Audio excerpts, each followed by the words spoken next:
Bonjour Maëlys.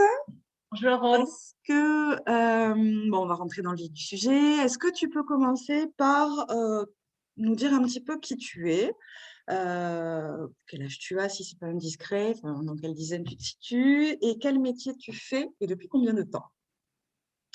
Alors, donc je m'appelle Maëlys, j'ai 50 ans depuis un mois aujourd'hui pile.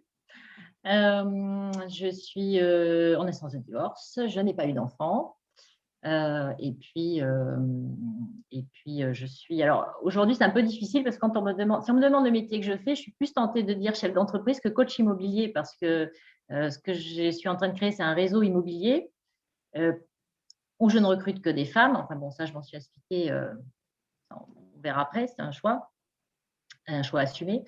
Donc, moi, j'accompagne les femmes à travers un nouveau métier. Je leur enseigne, je leur transmets tout mon savoir-faire d'apporteur d'affaires, etc. Donc, pour qu'elles puissent exercer le métier de coach immobilier. Mais moi, je dirais que mon métier aujourd'hui, c'est plus chef d'entreprise, c'est-à-dire régler des problèmes toute la journée, être créative aussi, développer l'entreprise, avoir une vision claire de la mission et voilà.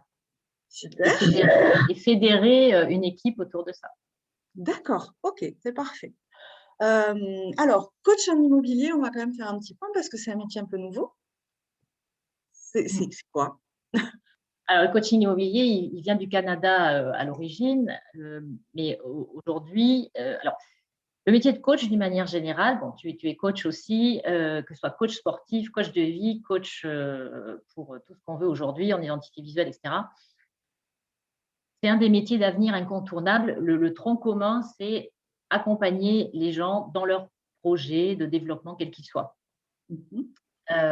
Après coach immobilier, donc très précisément, un coach immobilier, c'est quelqu'un qui accompagne un particulier à vendre son bien tout seul. D'accord, Voilà. Donc, on lui transmet tout ce qui est trucs, astuces, techniques, tous les outils qui vont lui permettre de faire sa vente de PAP. d'accord, ça marche. Donc, les particuliers s'adressent à toi et tu leur expliques les Vendeur. démarches.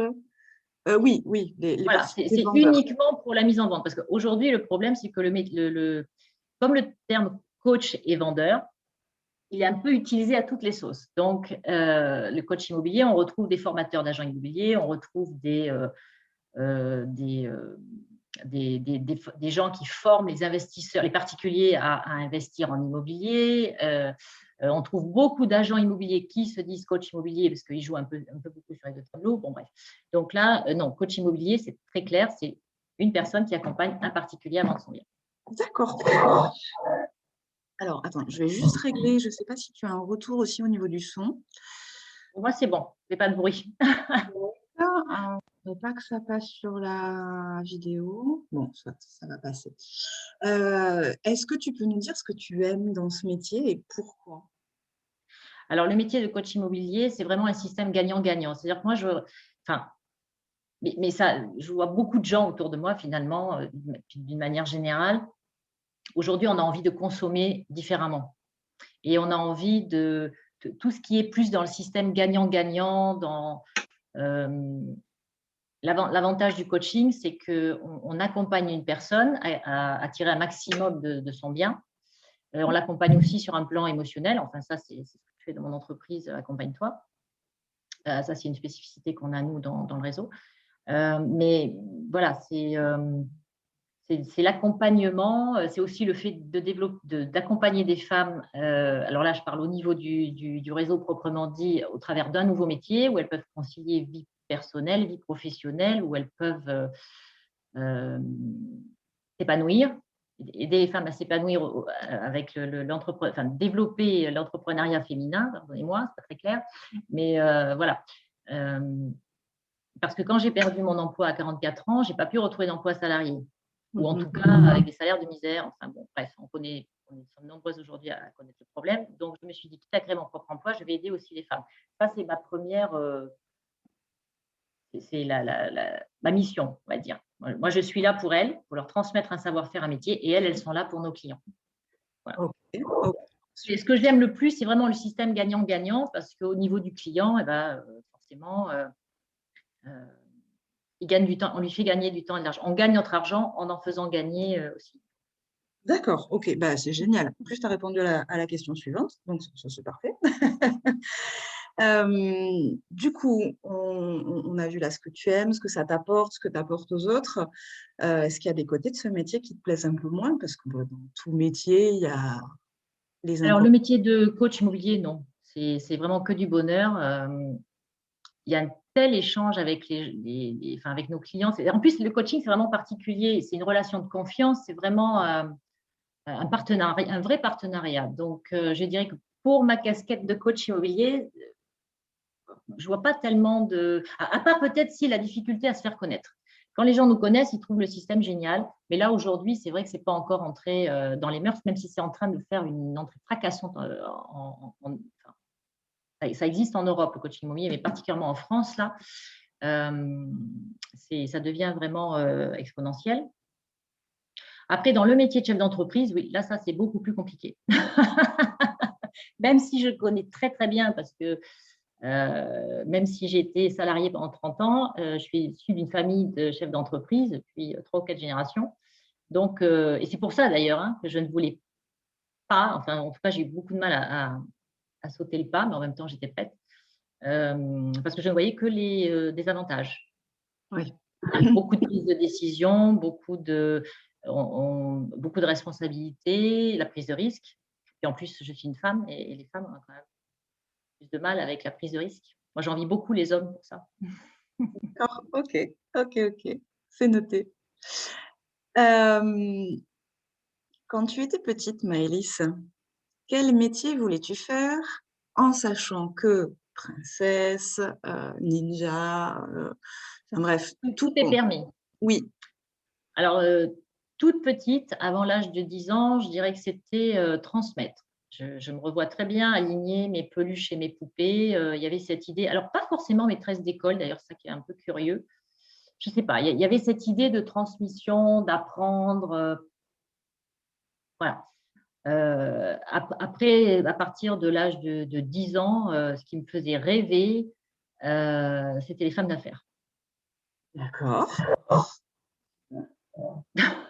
Et il y a eu, en fait, il y avait une série à l'époque que enfin, ma génération a bien connue qui s'appelait Dynasty, qui faisait suite à Dallas d'ailleurs. Dallas, c'était un monde d'hommes, c'était des hommes d'affaires. Mais dans Dynasty, il y a eu un premier personnage de femme, Alexis, femme d'affaires, femme de pouvoir, comme ça. Et j'étais fascinée. Et voilà, à 10 ans, j'ai dit, je veux être ça. Génial. Et puis finalement, tu as un petit peu regroupé les deux, quoi. Euh, oui, enfin, j'en suis. Tu transmets Présidente de et tes femmes holding, d'affaires. peut-être. Enfin, présidente de holding, c'est un peu le but. On verra ça dans 10 ans. Mais là, j'en suis très, très, très, très loin. J'ai encore beaucoup de preuves à faire. Mais bon, comme j'ai dit toujours, si on veut être sûr d'arriver sur la Lune, il faut viser Sirius. Mais en tout cas, la vie m'a amené, ça c'est clair, tout ce que j'ai fait pendant 30 ans en tant que salarié m'a amené à ce que je fais aujourd'hui. Ok, ok, super. Il y a une question aussi que j'aime bien poser, c'est est-ce que toujours quand tu étais petite ou quand tu étais jeune, en tout cas quand tu étais en études, tes proches, les gens autour de toi te disaient, tiens, je te verrais bien faire tel métier, euh, tu devrais faire ça. Et Alors, en fait, pas comme ça. Mes profs de français, je pense, me voyaient bien écrivain. ok, En tout cas, littéraire, ça c'est une certitude. Voilà. Donc, je suis pas devenue. J'ai créé un roman, mais je ne suis pas du tout écrivain. Euh, Mon père voulait que je sois avocate. Alors ça, c'est très drôle parce que c'est vrai que j'ai fait une grosse partie de ma carrière dans le juridique. Et, et enfin, voilà, il se trouve que je suis douée. Enfin, j'aurais pu, pas pour l'esprit de synthèse, j'ai pas du tout l'esprit de synthèse, mais plaider au pénal, ça j'aurais adoré. Voilà. Bah, après, quand mon entourage a su ce que je faisais aujourd'hui, ça n'a étonné personne. d'accord. Ok. Et du coup, tu disais, mon père voulait que je sois avocate, mes profs de français me voyaient dans le littéraire. Est-ce que ça t'a influencé, hein, consciemment ou inconsciemment? à ton avis? Non. Non, non, non. Et tes choix Mais ça, sans… c'est très important, cette question, parce que celles et ceux qui nous écoutent, s'ils sont en train de se poser la question, quel que soit leur âge, s'ils veulent faire un point, s'ils sont à un moment de leur vie où ils ont envie de se dire, bon, qu'est-ce que je fais demain, ou s'ils sont un peu à cette espèce de croisée des chemins qu'on connaît tous à un moment donné à un autre, la question de qu'est-ce qu'on aimait faire quand on était petit, elle est fondamentale. Je suis complètement d'accord. Ouais, j'y reviendrai plus tard. Je vais continuer sur la lancée parce que du coup, j'aimerais savoir quelles études tu as faites. C'est-à-dire que au moment, tu sais, fatidique, où tu passes ton bac, où tu vas choisir le truc, voilà, il y a plein de gens qui sont complètement paumés. Ça s'est passé comment? Est-ce que tu t'es… Ben non, du coup, tu t'es pas tout de suite dirigé vers l'immobilier, ça, on l'a compris. Du coup, tu as fait quoi? Alors, en fait, moi, il fallait que je parte très jeune de chez moi. C'était une question de survie. Les circonstances ont été comme ça. Donc, j'ai choisi de faire des choses faciles. En plus, il faut savoir que je ne suis pas très douée pour les études. C'est-à-dire que pour moi, l'apprentissage, c'est quelque chose de très compliqué. Quand il faut apprendre quelque chose, enfin, tous les autres vont apprendre très facilement. Très facilement, enfin, je veux dire, les études, pour moi, c'est très compliqué. L'apprentissage est très compliqué. C'est-à-dire là où n'importe qui va comprendre facilement un concept, moi, ça va me prendre très, très, très longtemps. Donc, je savais que je ne pourrais pas faire de grandes études. Et puis, de toute façon, ce n'était pas possible. Il fallait que je travaille tout de suite.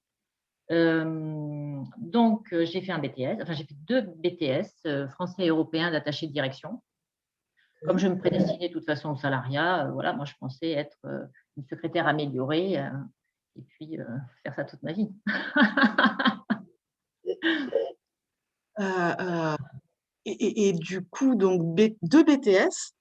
Oui, je les ai fait la même année. Mais c'était une possibilité qu'on avait dans l'école où j'étais. J'ai fait une école de commerce. Et donc, on avait des modules particuliers qui nous permettaient après de passer des… On a passé le BTS toutes. Et nous avions des modules propres à l'Europe. Enfin, pour pouvoir… Donc, il fallait présenter une deuxième langue. Et puis, je ne sais plus. Enfin, il y avait des modules propres ce qui nous permettait après de pouvoir exercer en Europe. D'accord, ok, ça marche. Euh, et, et, euh, et du coup, tu es resté 30 ans. Alors, c'était quoi pendant 30 ans comme métier? En gros, on va dire 10 ans assistante juridique et 20 ans assistante commerciale. Alors, non, parce que j'ai été… mais moi, j'ai commencé à travailler très, très jeune, à 17 ans, pendant enfin, les études, hein, comme beaucoup. Donc là, je travaillais dans une boutique de prêt-à-porter.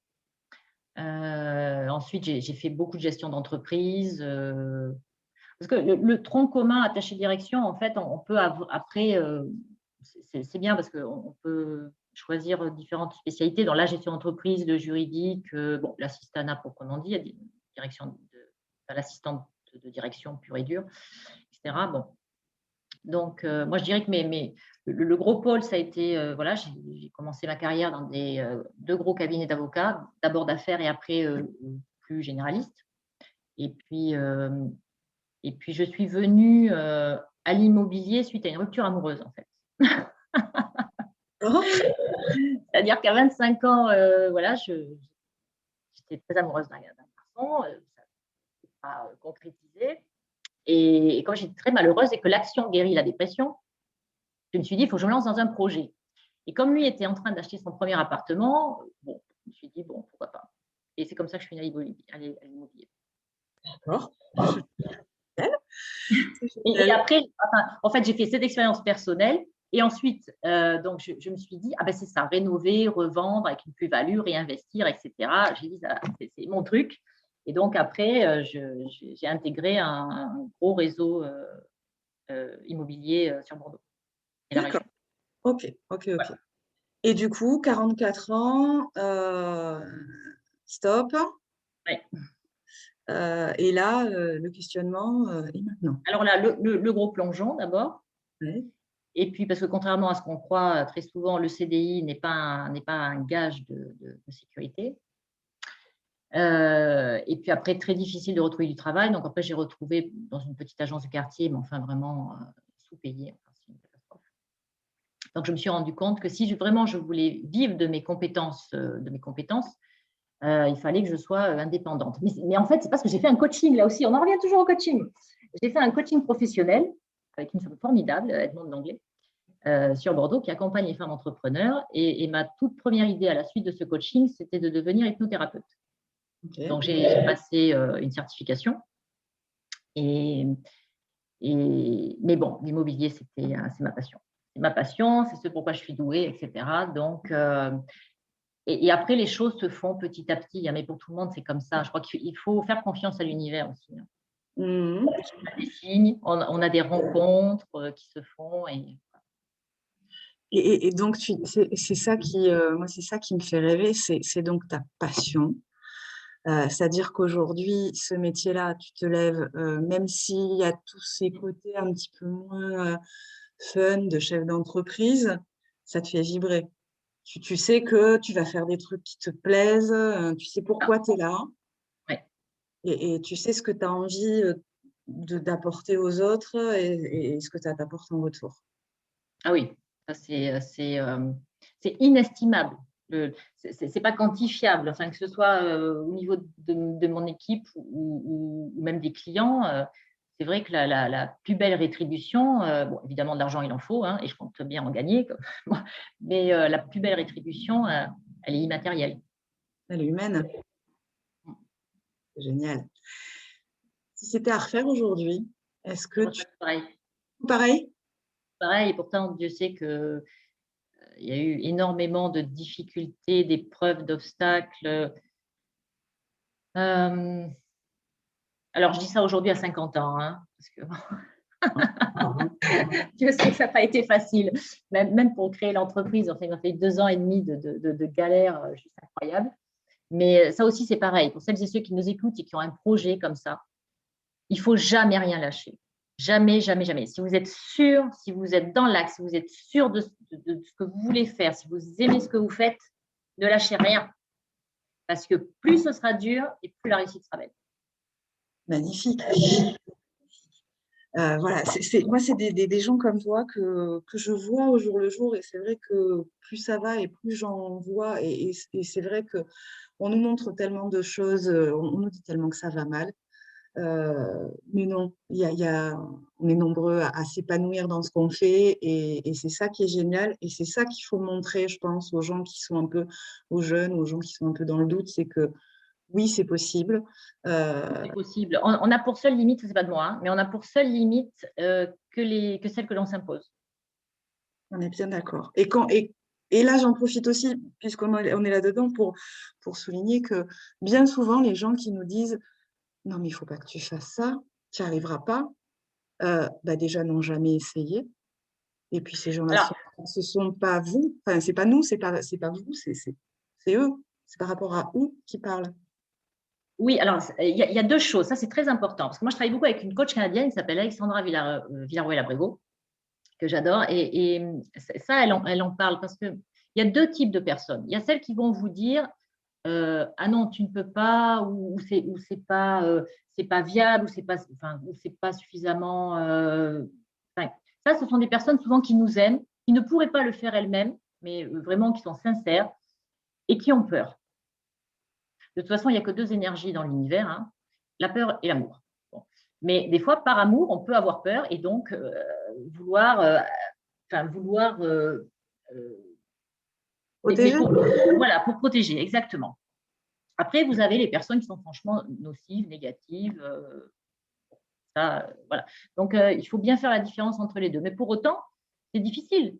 C'est difficile parce que moi, je sais que mes amis ont confiance en moi. Les gens ont toujours eu plus confiance en moi que moi. C'est très drôle. Plus confiance dans mes capacités, etc. Donc, ça n'a étonné personne. Voilà. Mais pour autant, quand j'ai dit, voilà, je vais créer, je vais implanter un nouveau concept avec que des femmes, etc., mon entourage ne m'a pas dit non. Enfin, je voyais bien qu'il n'y avait pas un enthousiasme euh, incroyable. Bon, mais pour autant, ils ne vont pas freiner non plus. Mais Mais de toute façon, je crois que c'est très personnel et il faut suivre encore une fois son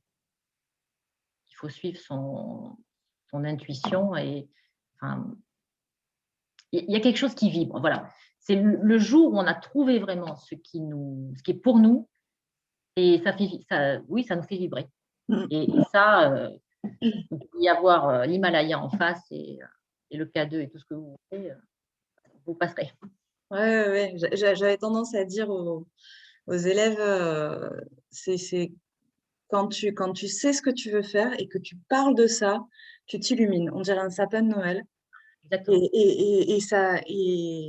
Et même, ça fait vibrer les autres. Ça, enfin, je veux dire, on le ressent. Quand on entend quelqu'un qui aime son travail, ben voilà, moi, tu m'as donné la chair de poule.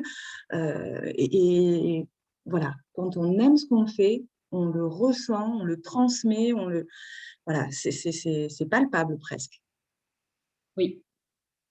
Oui. Bah, écoute, Et puis surtout, si on a des gens, Aude, si les gens ont des personnes près d'eux qui ont peur, enfin, qui essaient de les limiter, etc., bah, à contrario, il faut aller sur YouTube. Moi, j'ai passé des centaines d'heures sur YouTube à regarder des vidéos de motivation. oui.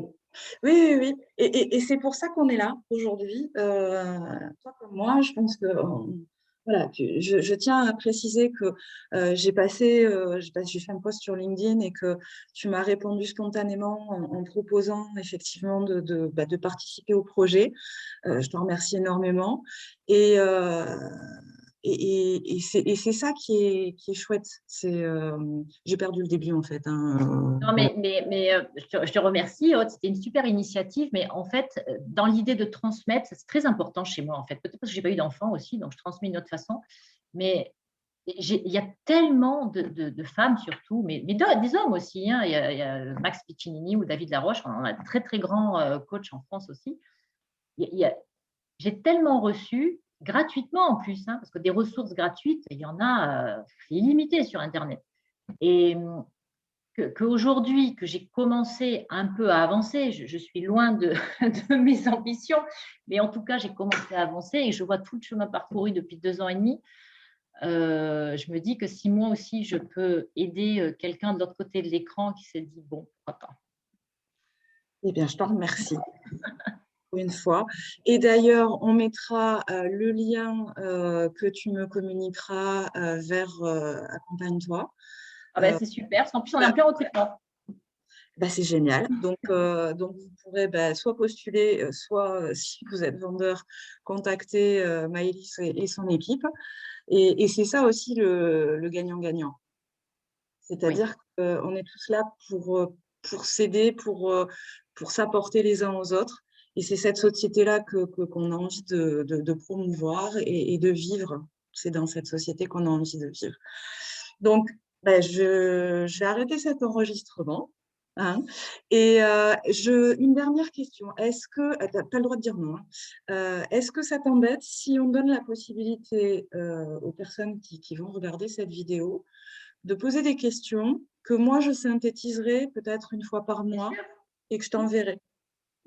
bien sûr. Eh ben, écoute, encore merci. Donc voilà, vous avez écouté Maëlys qui est coach en immobilier. Je nous coupe ici.